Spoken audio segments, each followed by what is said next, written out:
And so, well rested, we were ready to go out and explore the sights of Bamiyan, a very famous city. In fact, and an area, the whole valley, the Golden Valley of Bamiyan, is noted for an entire mountain range that was used by the Buddhists as a sacred place in centuries past.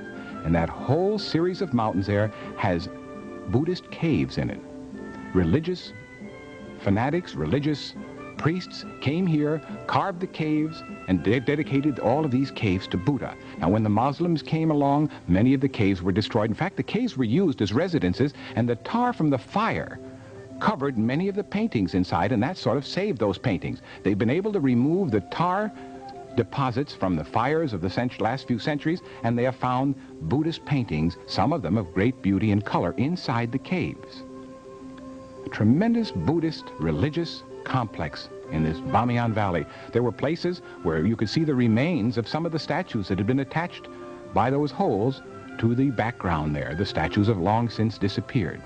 One tremendous statue is being restored by Indian engineers and artists who have come up there, and they're trying to restore this tremendous one. You can see how in the olden days they used to have ropes there and put the mud around the rope to cause the folds in the robes.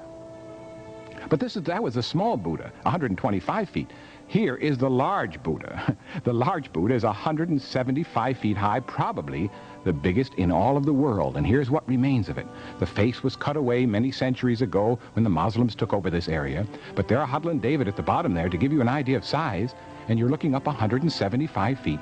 And above its head, above the head of this statue, we could see very unusual paintings. We were told it might be possible to go up there and see the paintings at close range.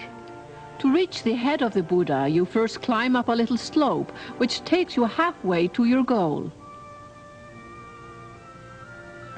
Here you're looking down on the fertile Bamiyan Valley, guarded by its forts.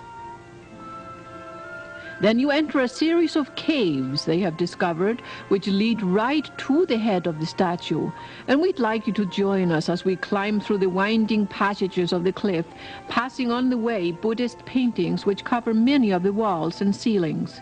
And this is done with our portable battery lights. As we climb up and up, we're going to be up 175 feet through these caves as we head for the top of the Buddha.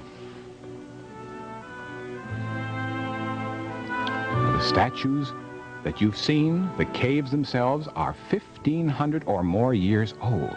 And this is a secret way to get to the top of the Buddha that they only recently discovered. The regular way to go up there was long since destroyed, but they're able to get in sort of a back way. And here we are going through these 1,500-year-old passageways, and there we are standing on top of the Buddha's head. Here you can see some of the statues, you can see some of the paintings, you can see that they were fired at by a lot of the tribesmen when they came here with their guns. That's what causes those splotches there. Those are bullet holes. Would you like to lean over the front of the Buddha with me?